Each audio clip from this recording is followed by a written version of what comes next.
नमस्कार। आज हम वल्लभ संप्रदाय श्री कृष्ण कवियों के संबंधित में, जिन्हें हम अष्टछाप के कवि भी कहते हैं, उनका परिचय, उनकी रचनाएं, उनका जन्म स्थान आप लोगों तक साझा करने। वल्लभ संप्रदाय कृष्ण भक्त कवियों का संप्रदाय था और जिनमें सर्वप्रथम स्थान रखते हैं हमारे सूरदास जी, जिन्हें हम महाकवि कहते हैं, ब्रज भाषा के महाकवि। इनका जन्म 1478 ईस्वी,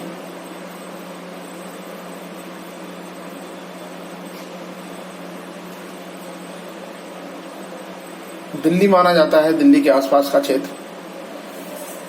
और इनका जो संबंध था हिंदी साहित्य के आदि कवि चंद्रबरदाई जी, उनसे इनका संबंध माना जाता है। और ये 8 भाई थे।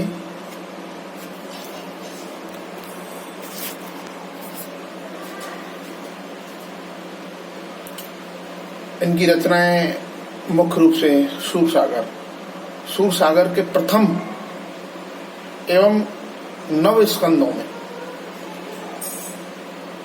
कुछ पद राम कथा से संबंधित भी मिलते हैं।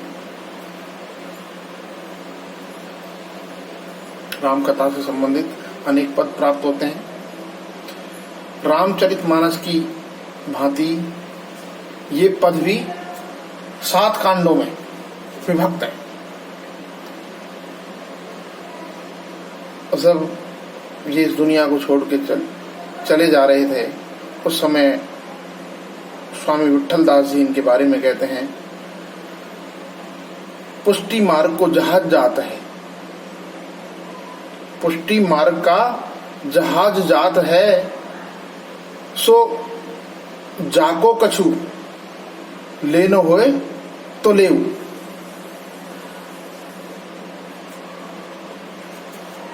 इस प्रकार हमारे जो सूरदास जी थे, ये पुष्टि मार्ग के प्रमुख कवि, जिनके लिए विट्ठल दास जी ने इतनी बड़ी बात कही कि पुष्टि मार्ग को जहाज जाता है, जाको कछु लेनो होए सो ले।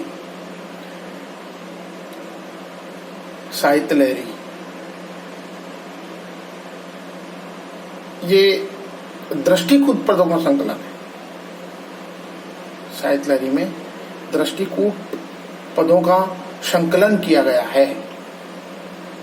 सूर सरावली, इसमें 1003 पद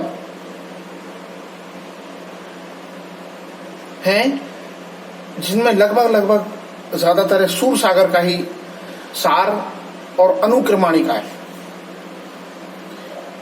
ये अष्टछाप के प्रमुख कवि और पहले कवि, जिन्हें हम सूरदास जी कहते हैं, महाकवि कहते हैं।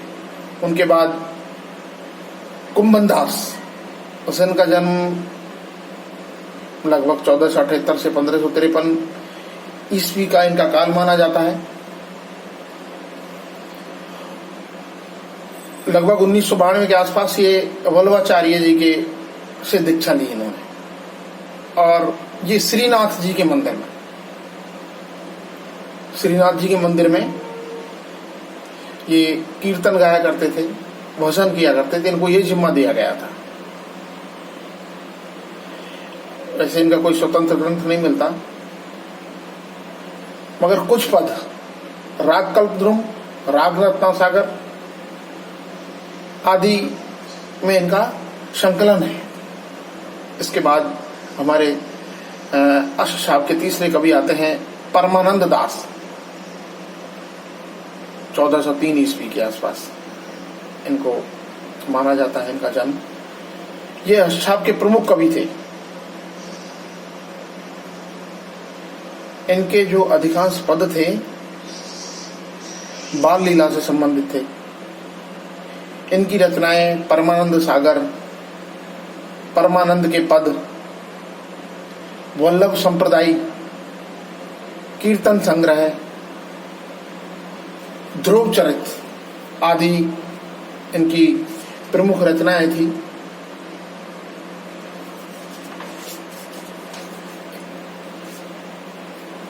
इनकी जो प्रेमानुभूति थी वो लौकिक ना होकर कृष्ण विषयक थी।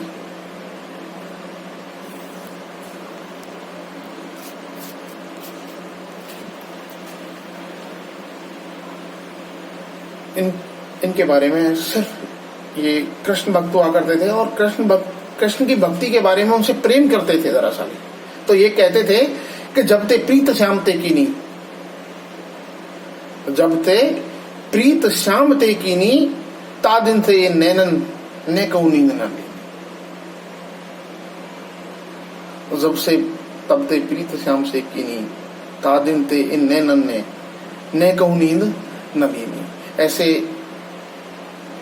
प्रेमाभूति मोहप्रोत हमारे कवि जी थे।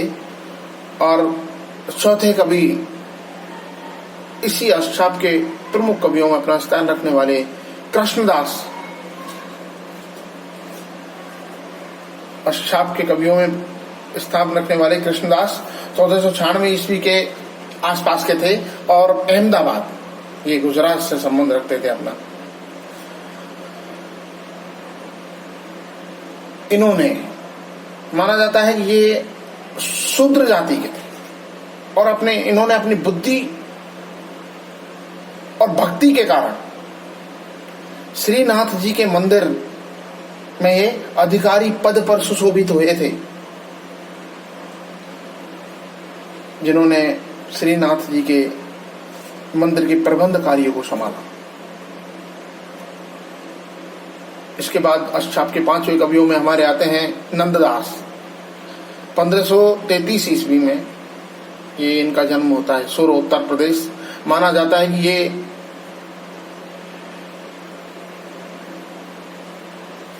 श्री तुलसीदास जी के चचेरे भाई थे। ऐसा माना जाता है कि तुलसीदास जी के चचेरे भाई थे। इन्होंने भी प्रारंभ में नंददास पर सर्वप्रथम इन पे राम भक्ति का ही प्रभाव था और इसका सबसे बड़ा कारण रहा हो सकता है तुलसीदास जी के परिवार से संबंध रखने वाले या उनके गांव से या घर से संबंध रखने के कारण इनका झुकाव कृष्ण भक्ति की बजाय राम भक्ति की तरफ था। गोकुल में ये विट्ठल दास जी से इनकी मुलाकात होती है, उनसे दीक्षा ग्रहण करते हैं और दीक्षा ग्रहण करने के बाद इनकी जो भक्ति है वो राम मार्गी न होकर कृष्ण मार्गी हो गई और इन्होंने भी 15 रचनाओं की रचना की। इनकी जो प्रमुख ग्रंथ है, रचना है, वो अनेकार्थ मंजरी, मान मंजरी, रस मंजरी, रूप मंजरी। ये रूप मंजरी जो है प्रेमाध्याय का ग्रंथ है। विरह मंजरी, प्रेम बारह खड़ी, श्याम सगाई, सुदामा चरित, रुक्मणी मंगल, भंवर गीत, भ्रमर गीत। सूरदास जी के अलावा जो भ्रमर गीत की रचना करते हैं वो नंददास जी का भ्रमर गीत है। लगभग दोनों की सेम वही नायक वही नायिका है, वही गोपी वही गोपिकाएं, वही बाल वही सखा, वही सब कुछ। रास पंचाध्यायी, सिद्धांत पंचाध्यायी, दसम स्कंध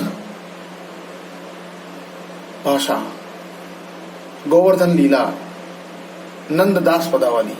ये श्री नंददास जी के जो जिन्हें हम पांचवा कवि मानते हैं अष्टचाप के, उनकी प्रमुख रचनाएं 15 रचनाएं थी। अनेकार्थ मंजरी को एक प्रकार का हम पर्याय कोश मानते हैं। इसमें मंगलाचरण में शुद्धाद्वैत संबंधित शुद्धाद्वैतवाद दार्शनिक विचारों को प्रकट किया है इन्होंने।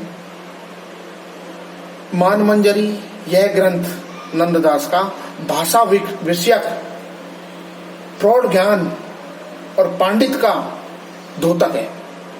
कौन सा? मान मंजरी। इसके बाद विरह मंजरी, ये भावनात्मक काव्य ग्रंथ है। इसमें कृष्ण के वियोग में एक ब्रजवासी की कथा है। रास पंचाध्यायी। इसमें लौकिक एवं पारलौकिक प्रेम को समुचित रूप में प्रस्तुत किया है। वियुक्त आत्मा गोपी रासलीला के माध्यम से रस रूप परमात्मा कृष्ण से मिलने के लिए प्रयत्नशील है। रास पंचाध्याय में यह ग्रंथ भाषा विषयक,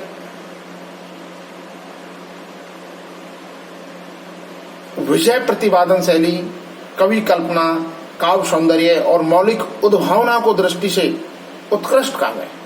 नंददास इसी काव्य के